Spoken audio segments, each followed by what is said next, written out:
I'm going to teach you how to level up a Necromancer on Diablo 4, which launches tomorrow. Now, the Necromancer shouldn't really honestly be one of your first choices, but it is a decent choice if you're lazy, you're laid back, you just kind of want to watch anime and chill while you play the game.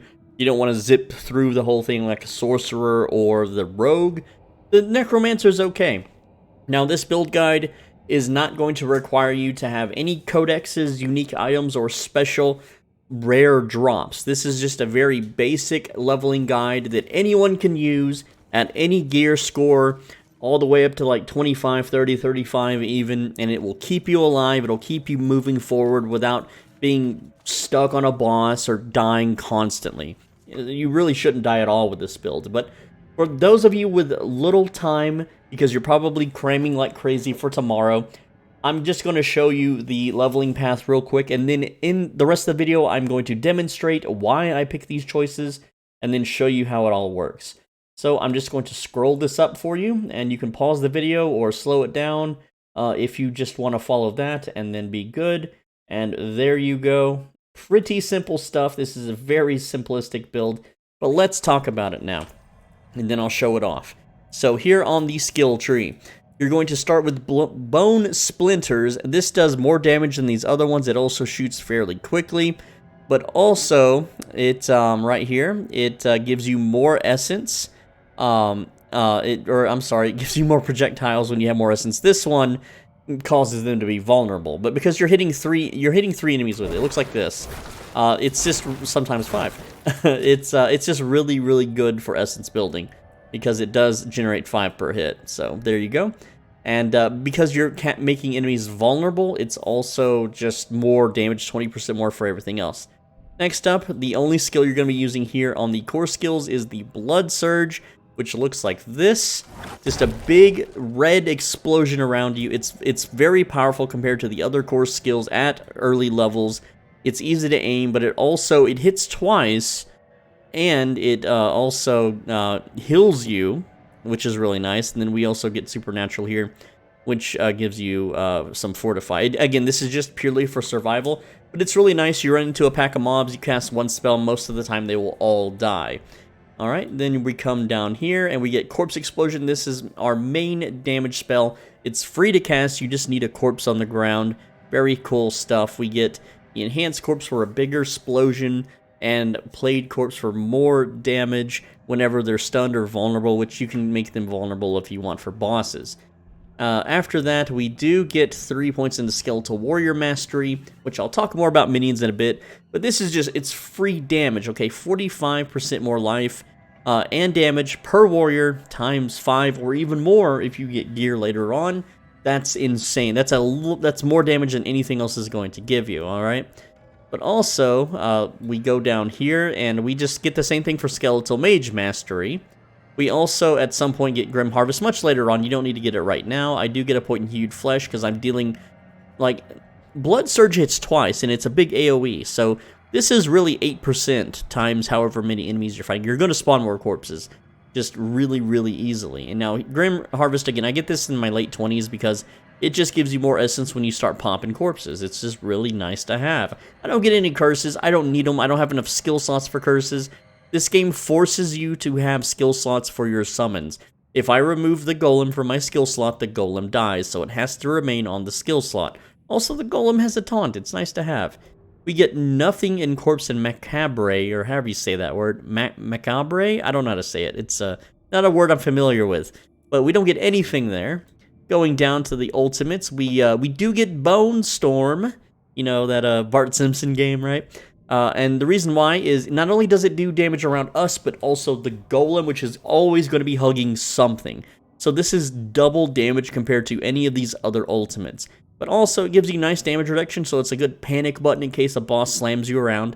And it gives you increased crit chance, which is just more damage while you're exploding corpses underneath a boss. So if you want to, like, you stack up a bunch of corpses under a boss, and then you just pop Bone Storm and you start popping those corpses, you're going to be doing a lot of damage.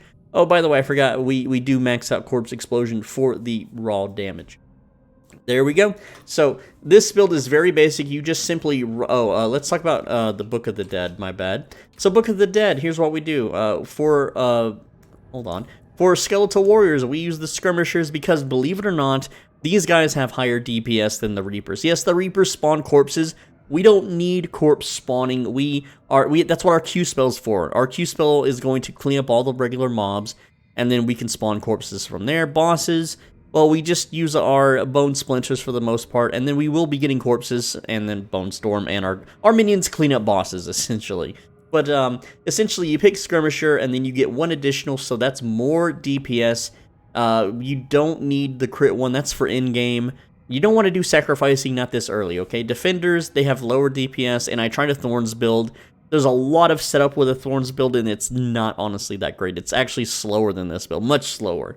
And it is not lazier. This is actually lazier than a Thorns build. Reapers, again, we don't need to spawn corpses. These guys actually have less DPS, believe it or not. It's kind of weird, but they're just there for corpse spawning. So Skeletal Mages, you're going to go with Shadow, and you're going to go with they fire an additional bolt every 6th attack. The other one, where you stun them, doesn't work on bosses. There's no point to have the stun mages. Cold mages, no point to have those. And the bone ones are... Okay, the bone ones technically do more DPS, but they're a pain in the ass to resummon. If you really want to min-max your DPS, you would go bone, but it's such a... I'm lazy, okay? I'm lazy. I'm not going to do it. For golems, I just went with bone, and then, you know, they spawn a corpse whenever they take damage, because the other one is a Thorns build. You don't need it. It's not that good. So, let's show off the build now. It's very, very simple. We're just going to run at enemies and explode them with our Q spell. So, I mean, that's a frozen enemy. That doesn't really count. Just run into the middle, start exploding, and then there you go. You can have your Golem taunt. Just use Corpse Explosion, and then just kind of swap back and forth. You can also cast your... I rarely ever use Bone Splinters unless there's no other option. Like, if I have no Essence and there's no corpses, that's when I use it. Alright, so we have a unique here. I will cast this a few times. Let's go clear the regular mobs. Start exploding. Again, you're just holding spacebar, mashing your Q button, and mashing your E button. And it is just lazy and simple. And I know there's builds out there. Oh, there's lag or something. Lagged for a second. But I know there's builds out there where you use Blood Mist to automatically pop corpses. Yes, I know exactly what you're talking about because I have it right here on my gear. This took me 12 hours of farming obols and buying gloves over and over and over until I got this mod. It takes forever to get. I have never seen it drop. I've only ever seen it from obols gambling, okay? So it is not... I'm not going to make a build guide for brand new players that don't have obols, that don't know how to farm obols, that don't want to waste hours and hours farming obols to do. And I know most other YouTube channels, that's the build that they're showcasing because you can just float around in a mist and pop corpses automatically. But this one is technically a little bit safer because if you pump out of mist form and a boss slams you, you're dead. But this, you'll have blood, you'll have the fortify. It's just really, really simple to have. And it gets you used to just the controls, really. But again, it's just a simple build. Like, we have 120 fortify and 420 life. And you just spam this, start spamming your corpses, that gets your focus back up. Oh, Protective Shrine, here we go.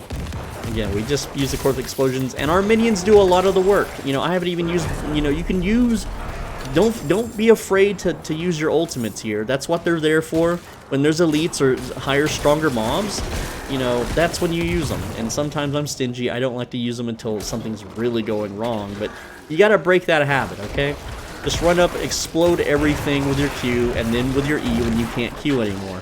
That's the skill priority. So we just run into the middle of mobs, pop them all, pop the corpses of the ones that, you know, kill the stragglers off. Alright, here we go. Boss monster time. You know, use your golem's taunt. There we go, they're now taunted. I was too far away. Pop those corpses. The damage is very nice. And the minions can handle it. You can also pop heals for your minions with... To heal your minions, you just use your Raised Skeleton spell on a corpse. This will get your focus back, and yeah, it's just super simple. It's the simplest way to play Necromancer early on. Obviously, this is not an in-game build. Obviously, I just died there because I got 4 elites. Oh man, there's 4 elites there, bro. And yes, it can be a pain in the butt if you die because you got to resummon all your skeletons. That's fine. Yeah, I walked in the middle of that, and I'm playing on the veteran mode, and I'm not using a shield or anything, so it's fine. Okay, it's totally fine. We got our minions back. Here, let's taunt first. Let's Bone Storm. Now we're doing a little better. Actually, maybe drink a potion or two. And there we go. Now we can just start popping. See, they're all dead. We killed 4 elites in seconds. Instead of standing there and letting them slam us with their big, heavy attack. Yeah, I guess you do have to pay attention, but you know, as a YouTuber, I'm not really paying attention. I'm just talking and looking at my recording software. So there you go. That's the build. It's super simple. I hate the fact that I died while showing off the build, but that's 4 elites. Most builds for Necromancer that aren't the weird one requiring the Blood Mist codex, you're gonna die to it. This is the safest possible build that you can run, and it's very good AoE damage. It's very clean damage. I did lose some minions in that fight, though, so I will have to resummon them. Even with the passives, yeah, the minions can die sometimes to elites and bosses, especially bosses that fill the entire room with just damaging, you know, terrain damage, I guess. Anyway, that's the video. I'm Soul Benji. Thanks for watching. As always, be everyone, stay swole. Diablo 4 comes out tomorrow. And I've got lots of other videos you might want to cram study if you want to get good at this game before it comes out. Go check out my other videos. On the right side of your screen is a video that you should absolutely click, so go ahead and give that a click, and I will see you there. I read every comment. Feel free to leave me any questions you may have. Thanks again. I'll see you there.